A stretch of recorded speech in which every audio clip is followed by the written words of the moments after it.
Hello, action takers. It's Lauren. On today's episode of the podcast, I want to talk about sales calls.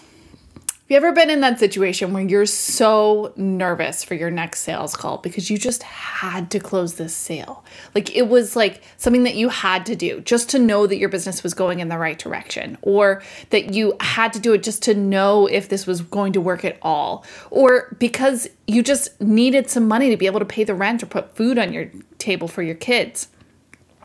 Sales can be so stressful, especially in those early years of our business when we're trying to grow a one-on-one coaching or consulting practice.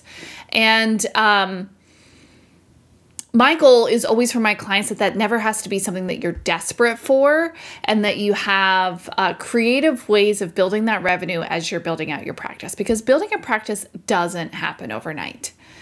And I know that all you really want to be experiencing is like, you just want 10 happy paying clients, right?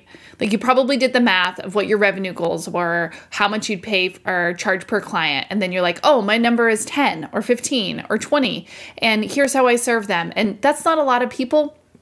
I can go find that. I only need 10, right? And it's not a lot, but you've never achieved that number.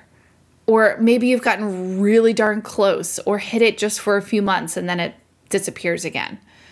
And you just want to know that you're on your way to being able to shift from this being a side hustle to a full-time gig. But right now it seems like a permanent side hustle because you can get zero consistency in place in your business. I would venture to guess that one of the reasons that you're experiencing this roller coaster of up and down is that you don't have repeatable systems in place. You keep trying the spaghetti approach and you're spending hours on building out your social media post, or you're chasing freebies and waiting until you have X number of clients, maybe 5 number of clients, before you're going to invest in that coach or that program that you know that you need. And possibly you don't have your Basecamp in order. If you need a refresher on what Basecamp is, the 3 components of your Basecamp are your operations, serving your clients, and your CRM. These are the 3 systems that you need in place before you work on anything else, before diving into Facebook ads, before diving into social media, before building out a webinar funnel. You need to be able to operate cleanly and smoothly and have systems in place that make you as efficient as humanly possible. You need to have ways that you prioritize your clients every single day. And when I say CRM, this is not some like email CRM. This is a CRM project prospect management tool that you use to manage your daily time spent reaching out to new people and trying to connect with them. It can be as simple as a spreadsheet. For me, I like to use a tool called monday.com.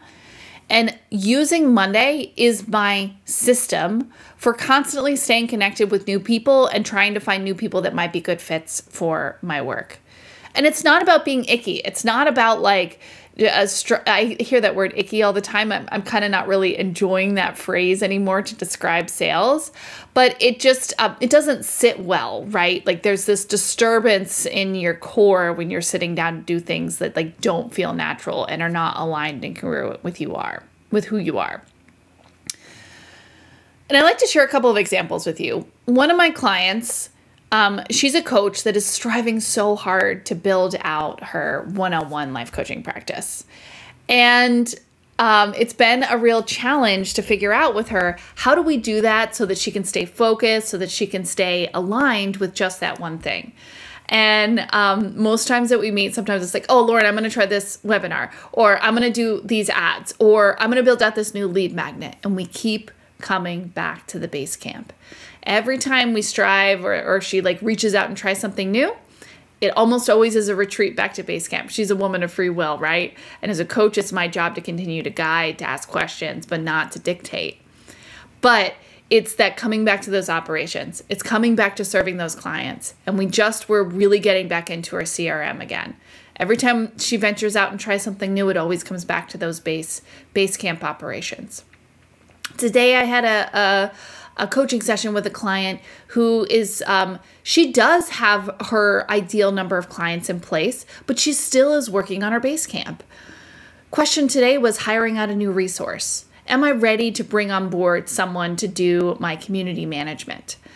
And my question to her was, well, what are your profit first numbers? What's your system? What's your financial system to tell you and inform you if you're ready to bring on that next team member? She's like, oh yeah, I know I need to do that. And so we came back to the basics. Profit first is actually a foundational element. That's even before building out your base camp.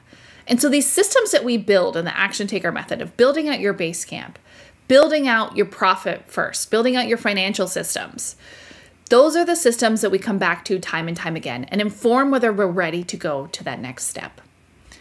So what is not intuitive here, what you may be like, oh, but it's this one program that I need to invest in, or maybe this mastermind, or that advanced coaching program is the right one for me.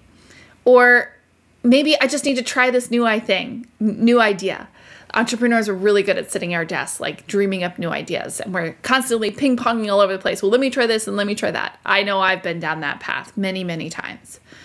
It's always going back to basics and getting really good at that first that enables our business to reach that next level. We optimize as many systems as humanly possible to work for us and for the lifestyle that we're striving to design for ourselves and set ourselves up for success in the long run. So action takers, don't forget your base camp.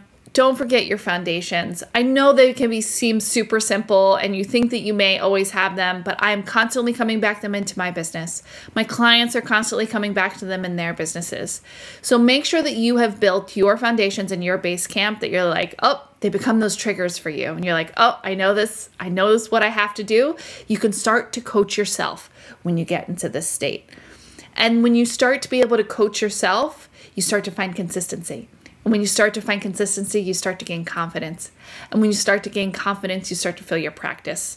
And you are then staying in action, serving others, doing what you do best. All right, action takers, until next time, remember that normal is boring, your success is inevitable, and action taking is replacing the grind, and I'll see you next time.